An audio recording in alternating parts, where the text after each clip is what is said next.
अस्सलामु अलैकुम वरहमतुल्लाहि वबरकातुहु।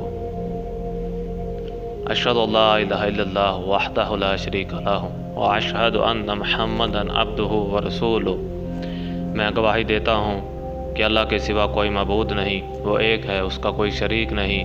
और मैं गवाही देता हूँ कि मुहम्मद सल्लल्लाहु अलैहि वसल्लम अल्लाह के बंदे और रसूल हैं। मैं आपको दावते कुरान के 8वें मरहले में खुश आमदीद कहता हूँ और आज का हमारा उन्वान है कुरान हकीम से दूरी की वजह। कुरान हकीम से दूरी और आखिरत की नाकामी की असल वजह अपने अपने फ़िरके के बुज़ुर्गों की अंधाधुंध पैरवी है।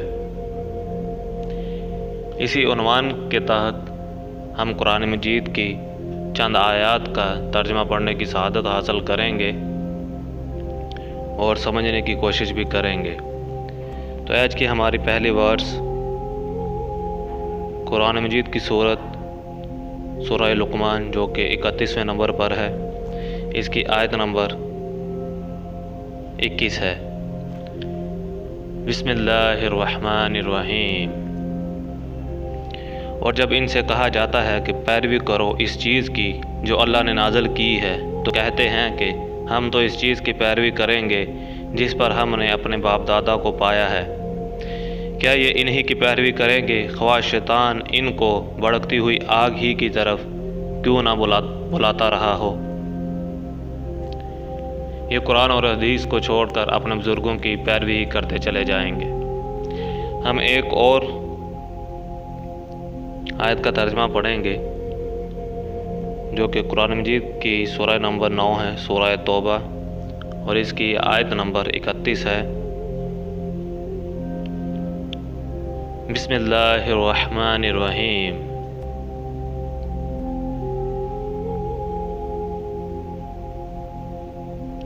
उन्होंने अपने उलमा और दरवेशों को अल्लाह के सिवा अपना रब बना लिया है।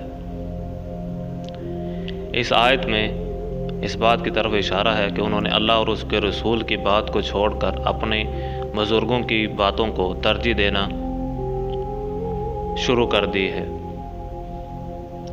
कुछ लोग ख्याल करेंगे कि ये आयत तो काफ़रों के बारे में नाज़िल हुई हैं, क्योंकि काफ़िर जो अल्लाह ने नाज़िल फरमाया है इस पर अमल नहीं करते थे। ये पहले लोगों की बातें हैं। मिसाल के तौर पर उन्होंने अल्लाह की तरफ से जो नाज़िल हुआ उसको नहीं माना तो अल्लाह के अज़ाब के मुस्तहिक़ हुए। उन्होंने अल्लाह की बात को छोड़कर अपने दरवेशों और उलमा की मानी तो अज़ाब के मुस्तहिक़ हुए। और ये जो काफिर हैं ये इस बात के मुस्तहिक़ हुए। और अगर आप मुसलमान जो अल्लाह की तरफ से नाज़िल हुआ है ना मानेंगे तो क्या बच जाएंगे? हरगिज़ नहीं, इन्हें भी अल्लाह का अज़ाब पहुँच कर रहेगा।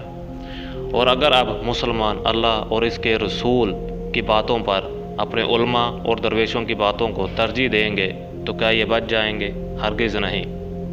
इसलिए हमें कुरान की आयत पर गौर करनी चाहिए और समझना चाहिए। इसी सिलसिले को आगे बढ़ाते हुए हम कुरान मजीद की सूरह अल फुरकान जो कि 25वें नंबर पर है, उसकी आयत नंबर 27-30 पढ़ेंगे। बिस्मिल्लाहिर्रहमानिर्रहीम। ज़ालिम इंसान अपना हाथ चबाएगा और कहेगा काश मैंने रसूल अल्लाह सल्लल्लाहु अलैहि वसल्लम का साथ दिया होता। हाय मेरी कमबख्ती, काश मैंने फ़लाँ शख्स को दोस्त ना बनाया होता। इसके बहकाए में आकर मैंने वो नसीहत ना मानी जो मेरे पास आई थी। शैतान इंसान के हक़ में बड़ा ही बेवफा निकला। क्या आप भी उस जालिम शख्स की तरह होना चाहेंगे? हरगिज़ आप ऐसा नहीं चाहेंगे। तो कुरान को मज़बूती से थामे रखें और इस पर अपने अमल को जारी रखें।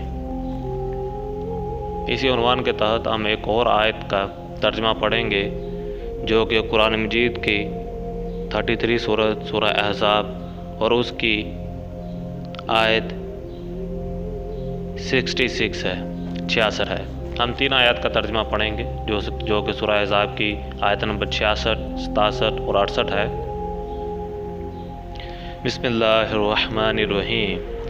جس روز ان کے چہرے آگ پر الٹ پلٹ کیے جائیں گے، اس وقت وہ کہیں گے کہ کاش ہم نے اللہ اور رسول اللہ صلی اللہ علیہ وآلہ وسلم کی اطاعت کی ہوتی، اور کہیں گے اے رب ہم نے اپنے سرداروں اور اپنے بڑوں کی اطاعت کی اور انہوں نے ہمیں راہ راست سے برا کر دیا۔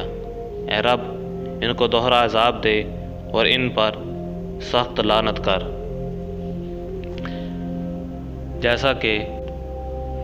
جیسا کہ آپ نے اس آیت کا ترجمہ سنا، تو اب ہمیں خود پر اور اپنے اعمال پر غور کرنی چاہیے۔